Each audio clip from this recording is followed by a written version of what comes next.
Hello everyone. आप सभी का फिर से स्वागत है। ये एनसीईआरटी हिस्ट्री का डिस्कशन है। आज का टॉपिक है ईरानी और मकदूनियाई आक्रमण, अध्याय 9 है। सबसे पहले विषय विस्तार के बारे में डिस्कस कर लेते हैं, यानी इस टॉपिक के अंतर्गत किस किस पॉइंट को डिस्कस करेंगे।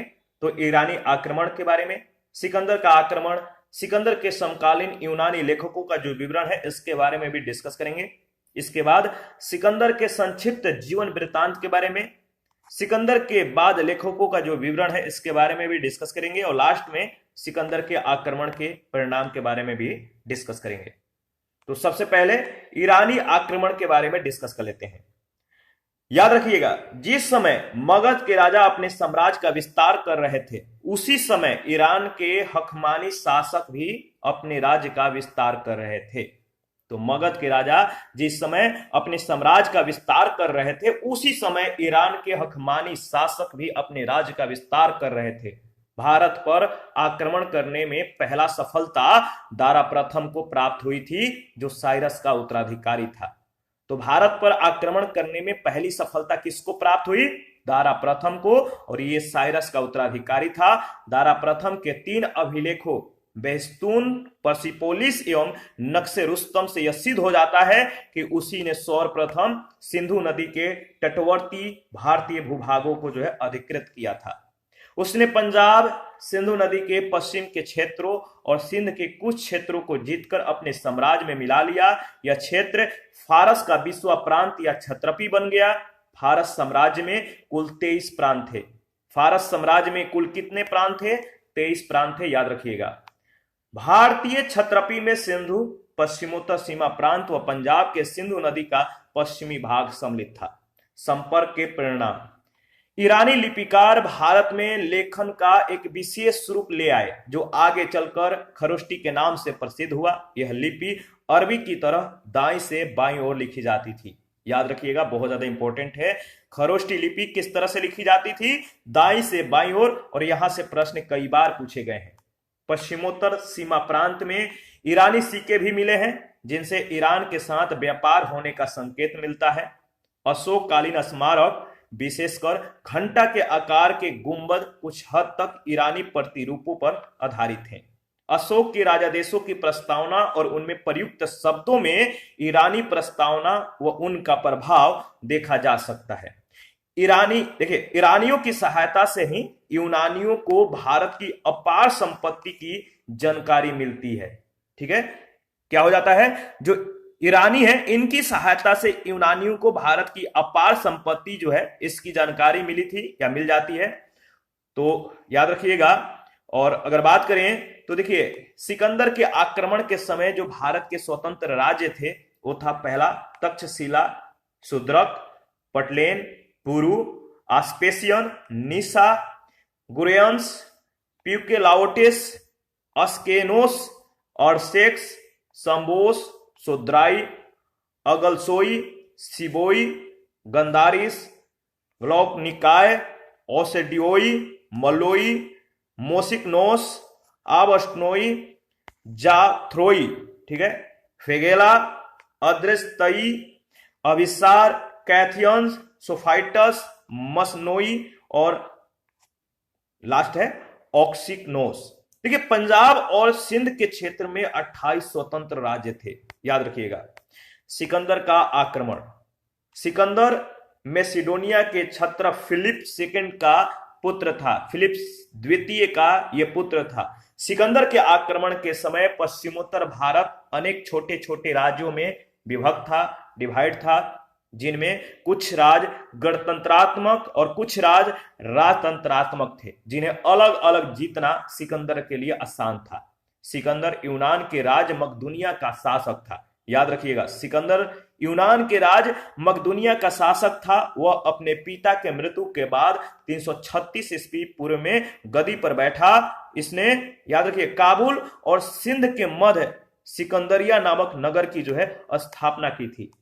सिकंदर के गुरु अरस्तु थे। यहां से भी प्रश्न कई बार पूछे गए हैं। सिकंदर के गुरु का नाम याद रखिएगा, अरस्तु थे। अरस्तु यूनानी दार्शनिक थे जो प्लेटो के शिष्य थे।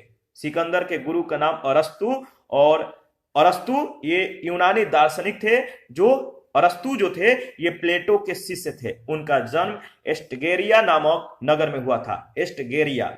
अरस्तु ने भौतिकी, अध्यात्म, कविता, नाटक, संगीत, तर्कशास्त्र, राजनीति शास्त्र, नीति शास्त्र, जीव विज्ञान सहित कई विषयों पर रचना की थी। सिकंदर ने सिर्फ, याद रखिए, सिकंदर ने सिर्फ एशिया माइनर यानी तुर्की और इराक को ही नहीं बल्कि ईरान को भी जीत लिया। तो सिकंदर ने सिर्फ एशिया माइनर और इराक को ही नहीं बल्कि ईरान को भी जीत लिया। ईरान से वह भारत की ओर बढ़ा। सिकंदर के समकालीन यूनानी लेखकों का जो विवरण है, पहले इसके बारे में डिस्कस कर लेते हैं। तो देखिए, पहला है अरिस्टोब्यूलस। अरिस्टोब्यूलस समय है 327 से 326 ईस्वी पूर्व। इनकी प्रमुख रचनाएं हैं युद्ध का इतिहास, महत्वपूर्ण जो साक्ष्य है। एरियन व प्लूटार्क ने अपनी रचनाओं का आधार बताया था। इसके बाद है दूसरा ओनोसेक्रिटस। ओनोसेक्रिटस का जो समय है 327 से 326 ईस्वी पूर्व। प्रमुख रचनाएं हैं सिकंदर के जीवनी, ठीक है। ओनोसेक्रिटस हैं, इन्होंने सिकंदर की जीवनी को लिखा और जो प्रमुख है, कह सकते हैं कि जो इसमें जो महत्वपूर्ण है, यह जहाजी बेड़े का चालक था। यह जहाजी, जो महत्वपूर्ण साक्ष्य है, यह जहाजी बेड़े का चालक था। इसके बाद निरयाकस। इसका समय 327 से 326 ईस्वी पूर्व और प्रमुख रचना है एस्ट्रेबो व एरियन विवरण। और जो महत्वपूर्ण साक्ष्य है वो है यह सिकंदर के जहाजी बेड़े का एडमिरल था, ठीक है। सिकंदर का आक्रमण, मैप को देखिए कहां कहां पर सिकंदर का आक्रमण हुआ है। तो यहां पे देख सकते हैं, ये रहा सोग्डियाना, बल्क, अल्कसांद्रिया, ठीक है। ये है काबुल, सिकंदरिया यानी गजनी, इधर है आपका कंधार। तो आप इस एरिया को पूरी तरह से एनालिसिस करके आगे बढ़िएगा, इंपॉर्टेंट है, देख सकते हैं। तो संक्षिप्त जीवन वृत्तांत, सिकंदर का संक्षिप्त जीवन वृत्तांत। जन्म 356 ईस्वी पूर्व। पिता का, याद रखिएगा, पिता का नाम फिलिप द्वितीय, ये मकदूनिया का शासक थे। और सिंहासनारोहण कब हुआ? तो 336 ईस्वी पूर्व, यानी 20 वर्ष के उम्र में। ईरानी युद्ध में व्यस्तता 334 से 330 ईस्वी पूर्व। भारत विजय प्रस्थान 300 जो भारत विजय प्रस्थान है ये कब हुआ, यानी भारत को विजय के लिए कब प्रस्थान किया? 326 ईस्वी पूर्व में। भारत से स्वदेश प्रस्थान कब हुआ? 325 ईस्वी पूर्व में। भारत में रहने की जो अवधि है 19 महीने, यानी सिकंदर जो है भारत में 19 महीने रहा। और मृत्यु कब हुआ? तो 32 वर्ष के उम्र में बेबीलोन में 323 ईस्वी पूर्व में। तो ये ज्यादा इंपॉर्टेंट है, इसके जीवनी को याद रखिएगा, संक्षिप्त जीवन वृत्तांत है। इतिहास के पिता कहे जाने वाले हेरोडोटस, यहां से भी प्रश्न पूछे गए हैं। इतिहास के पिता कौन थे? तो हेरोडोटस थे। इतिहास के पिता कहे जाने वाले हेरोडोटस और अन्य यूनानी लेखकों ने भारत का वर्ण अपार संपत्ति वाले देश के रूप में किया था। इसी वर्ण को पढ़कर सिकंदर भारत पर आक्रमण करने के लिए क्या हुआ? प्रेरित हुआ था, ठीक है। तो धन जो है जीतने के लिए, धन वहां से जो है लेने के लिए, जो है भारत पर आक्रमण करने के लिए सिकंदर जो है तैयार हो गया, प्रेरित हो गया। ईसा पूर्व 4वीं सदी में विश्व पर अपना आधिपत्य स्थापित करने के लिए यूनानियों और ईरानियों के मध्य संघर्ष हुआ। यूनानियों और ईरानियों के मध्य क्या हुआ? संघर्ष हो गया। किसके लिए? तो विश्व पर अपना आधिपत्य स्थापित करने के लिए। सिकंदर के नेतृत्व में यूनानियों ने आखिरकार ईरानी साम्राज्य को जो है नष्ट कर दिया, जिसके पश्चात सिकंदर भारत की ओर बढ़ा। सिकंदर का भारत पर आक्रमण करने का मूल कारण उसकी धन प्राप्ति की लालसा थी, धन को लूटना था। सिकंदर खैबर दरे से होकर भारत आया। उसने अपना पहला आक्रमण तक्षशिला के राजा आंभी और पोरस के विरुद्ध किया, ठीक है, आंभी और पोरस के विरुद्ध। तक्षशिला का राजा आंभी और पोरस सुविख्यात राजा थे, जिनका राज झेलम और चिनाब नदी के मध्य पड़ता था। सिकंदर के बाद लेखकों का जो विवरण है आप देख सकते हैं। सिकंदर के बाद के लेखकों का जो विवरण है, पहला है डाइमेकस। समय क्या है? 298 से 273 ईस्वी पूर्व। इनकी प्रमुख रचनाएं क्या है? अप्राप्त। डायोनियस जो है इसका समय है 284 से 262 ईस्वी पूर्व और इसकी जो प्रमुख रचना है ये भी अप्राप्त है। मेगास्थनीज इनका जो समय है 305 से 297 ईस्वी पूर्व और इनकी प्रमुख रचना है इंडिका, बहुत ज्यादा इंपॉर्टेंट है, यहां से प्रश्न भी पूछे गए हैं। इसके बाद है पॉलीबियस। पॉलीबियस का जो समय है वो है आपका 144 से 42 ईस्वी पूर्व और इनकी जो प्रमुख रचनाएं हैं ये भी अप्राप्त है, यानी प्राप्त नहीं हुआ है। इसके बाद है पेट्रोक्लीज। पेट्रोक्लीज का समय है 261 से 228 ईस्वी पूर्व और इनकी जो प्रमुख रचना है पूर्वी देशों का भूगोल। पेरिप्लस यूनानी, समय है 8 से 115 ईस्वी पूर्व और इनकी जो प्रमुख रचना है पेरिप्लस ऑफ द इरिथ्रियन सी। इसके बाद है प्लिनी, समय है 77 से 78 ईस्वी पूर्व, लैटिन भाषा और इनकी जो प्रमुख रचना है वो है नेचुरल हिस्ट्री। इसके बाद है एरियन, इनकी जो समय है 2री शताब्दी ईसा पूर्व, सिकंदर का आक्रमण इनकी प्रमुख रचनाएं हैं। इसके बाद है टॉलेमी, ठीक है, टॉलेमी जो है इनका जो समय है याद रखिएगा, समय है 2री शताब्दी ईसा पूर्व और इनकी जो प्रमुख रचनाएं हैं वह है जियोग्राफी। इसके बाद है एस्ट्रेबो, इनकी एस्ट्रेबो की जो रचनाएं हैं वह है जियोग्राफी और समय है 2री शताब्दी ईसा पूर्व। और एरियन इसका समय है 100 ईस्वी पूर्व और इसका जो प्रमुख रचनाएं हैं एक कलेक्शन ऑफ मिसलेनियस हिस्ट्री और दूसरा है one on the peculiarities of animals. तो ध्यान रखिएगा दोनों रचनाएं इंपॉर्टेंट है। देखिए वे दोनों संयुक्त मोर्चा नहीं बना सके, ये दोनों कह सकते हैं वे दोनों जो है संयुक्त मोर्चा नहीं बना सके और न ही खैबर दरे, याद रखिए खैबर दरे पर कोई प्रतिरक्षण था। तो वे दोनों संयुक्त मोर्चा जो वे दोनों का मतलब क्या है, ये दोनों का मतलब है, तो देखिए मतलब है कि जो वहां के शासक थे कौन, तो याद रखिएगा आम्भी और पोरस, आम्भी और पोरस वे दोनों संयुक्त मोर्चा नहीं बना सके और न ही खैबर दरे पर कोई प्रतिरक्षण था। तक्षशिला के शासक आम्भी ने सिकंदर के सामने जो है समर्पण कर दिया। झेलम नदी के किनारे पहुंचने पर सिकंदर का पहला और सबसे शक्तिशाली प्रतिरोध जो है पोरस ने किया। किसने? पोरस ने। याद रखिएगा यहां से भी प्रश्न कई बार पूछे गए हैं। हाइडेस्पिसिस, हाइडेस्पिसिस जो है वितस्ता आधुनिक झेलम, इसको इसका पुराना नाम है वितस्ता, यानी आधुनिक झेलम को वितस्ता कहते थे उस समय। तो हाइडेस्पिसिस पोरस और सिकंदर के मध्य झेलम नदी के किनारे सुप्रसिद्ध वितस्ता यानी झेलम का युद्ध हुआ, वितस्ता का युद्ध हुआ जिसमें सिकंदर ने पोरस को पराजित कर दिया। भारतीय राजा की बहादुरी और साहस से प्रभावित होकर सिकंदर ने पोरस को जो है राज जो है वापस कर दिया और उसे अपना सहयोगी बना लिया। पोरस के बाद सिकंदर ने ग्लोक निकाय व कठ जातियों को पराजित किया। ग्लोक निकाय व कठ जातियों को पराजित किया। सिकंदर ब्यास नदी के सीमा तक पहुंचा था, वह पूरब की ओर जो है बढ़ना चाहता था। ब्यास नदी के सीमा तक जो है सिकंदर पहुंच गया था, लेकिन वह क्या है पूरब की ओर बढ़ना चाहता था, परंतु उसकी सेना ने उसका साथ देने से इनकार कर दिया क्योंकि यूनानी सैनिक लड़ते लड़ते थक गए थे और बीमारियों से वे ग्रसित हो चुके थे।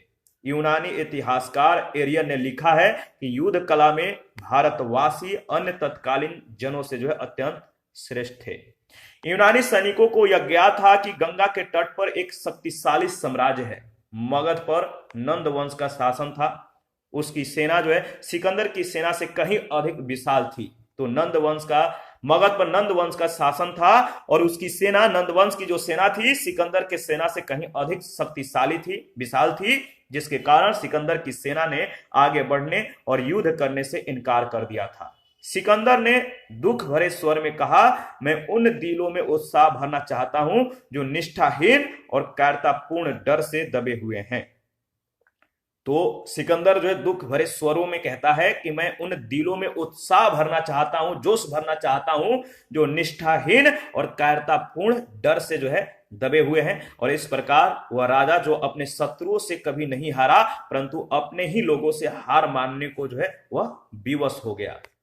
वह भारत में लगभग 19 महीने यानी 326 से 325 ईस्वी पूर्व तक रहा। इस दौरान वह हमेशा युद्ध में लगा रहा वापसी के समय सिकंदर की सेना सिंधु नदी के मुहाने पर दो भागों में, पहला जो है जल मार्ग निरयाकस के नेतृत्व में और दूसरा स्थल मार्ग क्रेटेरस के नेतृत्व में विभक्त हो गई।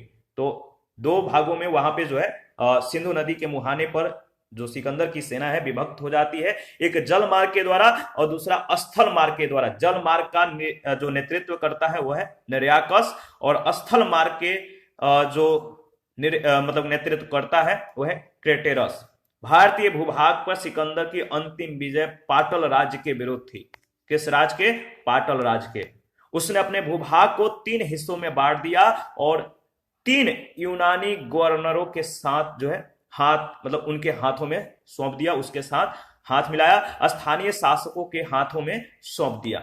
सिकंदर ने 2 नगर बसाए थे, जिनमें पहला नगर बऊ-केफला झेलम नदी था, बऊ-केफला। दूसरा निकाया नगर यानी विजयनगर था, जिसे उसने पोरस पर विजय की स्मृति में बसाया था। सिकंदर के आक्रमण के जो परिणाम है इसके बारे में भी डिस्कस कर लेते हैं। इस आक्रमण का सबसे महत्वपूर्ण परिणाम भारत और यूनान के बीच विभिन्न क्षेत्रों में प्रत्यक्ष संपर्क की स्थापना थी। सिकंदर के अभियान से 4 भिन्न भिन्न स्थल मार्गों और जल मार्गों के द्वारा जो जल मार्ग है इनके द्वार खुल गए। तो जो सिकंदर के आक्रमण के जो महत्वपूर्ण परिणाम निकले वो पहला था कि जो भारत और यूनान है इनके बीच जो विभिन्न क्षेत्रों में संपर्क था वो प्रत्यक्ष संपर्क की स्थापना हो गई और सिकंदर के अभियान से 4 भिन्न भिन्न स्थल मार्गों और जल मार्गों के जो द्वार थे वो खुल गए। ठीक है, अगर देखिए अगर बात करें तो भारत में गंधार शैली की कला जिसका विकास 2वीं शताब्दी ईसा पूर्व में हुआ था वह यूनानी प्रभाव का ही परिणाम है। किसका? यूनानी, याद रखिएगा, वह यूनानी मतलब कि प्रभाव का ही परिणाम है। इसने यूनानी व्यापारियों और शिल्पियों के लिए मार्ग प्रशस्त हुआ तथा व्यापार की तत्काल सुविधाएं बढ़ गईं। आक्रमण के परिणाम स्वरूप इन क्षेत्रों में यूनानी उपनिवेश स्थापित हुआ। उनमें झेलम के तट पर बुकेफला और सिंधु के तट पर सिकंदरिया का अधिक महत्व था। सिकंदर के इतिहास मूल्यवान भौगोलिक विवरण छोड़ गए, जिसमें उन्होंने सिकंदर के अभियान का तिथि सहित इतिहास लिखा है। इसमें हमें भारत में हुई घटनाओं का तिथि क्रम इतिहास तैयार करने में सहायता मिलती है। ठीक है, सिकंदर के इतिहासकार हमें सामाजिक और आर्थिक स्थिति के विषय में महत्वपूर्ण जानकारी देते हैं। वे हमें सती प्रथा, गरीब माँ बाप के द्वारा अपनी पुत्रियों को बेचने और पश्चिमोत्तर भारत के उत्तम नस्ल वाले गाय बैलों के विषय में बताते हैं। पश्चिमोत्तर भारत के छोटे छोटे राज्यों की सत्ता को नष्ट कर सिकंदर के आक्रमण ने इस क्षेत्र में मौर्य साम्राज्य के विस्तार का जो है मार्ग प्रशस्त किया। सिकंदर के द्वारा जो विजित क्षेत्र हैं, सिकंदर ने विजित क्षेत्रों में जो सिकंदर के द्वारा विजित क्षेत्र हैं, याद रखिएगा, सिकंदर ने विजित क्षेत्रों को 4 प्रशासनिक इकाइयों में बांटकर अलग अलग उत्तराधिकारी नियुक्त किए। पहला है सिंधु व झेलम का भाग, तक्षशिला के शासक आम्भी जो है इसके अधिकारी हुए। दूसरा था झेलम व ब्यास नदी का भाग, इसका अधिकारी किसको नियुक्त किया गया था? तो पोरस राजा को। तीसरा है सिंधु का उत्तरी व पश्चिमी भाग, इसके उत्तराधिकारी फिलिप थे और सिंधु का निचला भाग इसके उत्तराधिकारी पिथोन थे। सिकंदर के इस कार्य ने अप्रत्यक्ष रूप से भारतीय एकता को प्रोत्साहन दिया। कालांतर में चंद्रगुप्त मौर्य ने बड़ी आसानी से इन प्रदेशों को जीतकर अपने साम्राज्य में मिला लिया। इस प्रकार यदि पूर्वी भारत में उग्रसेन महापदम मगध के सिंहासन पर चंद्रगुप्त मौर्य का अग्रज रहा तो पश्चिमोत्तर भारत में सिकंदर स्वयं उस सम्राट का अग्रदूत था। सिकंदर से पूर्व यूनानी लेखकों का जो विवरण है देख लेते हैं। देखिए इसके पहला जो है, इसमें जो पूर्व सिकंदर से पूर्व यूनानी लेखकों का जो विवरण है, पहला है अस्काइलेकस। ठीक है, अस्काइलेकस, इनका समय 6ठी शताब्दी ईसा पूर्व, प्रमुख रचनाएं जो है नहीं है। इसके बाद दूसरा है हिकेटियस मिलेटस। हिकेटियस मिलेटस समय है 5 से 6 शताब्दी ईस्वी पूर्व। इनकी जो प्रमुख रचनाएं हैं वो है भूगोल, जियोग्राफी।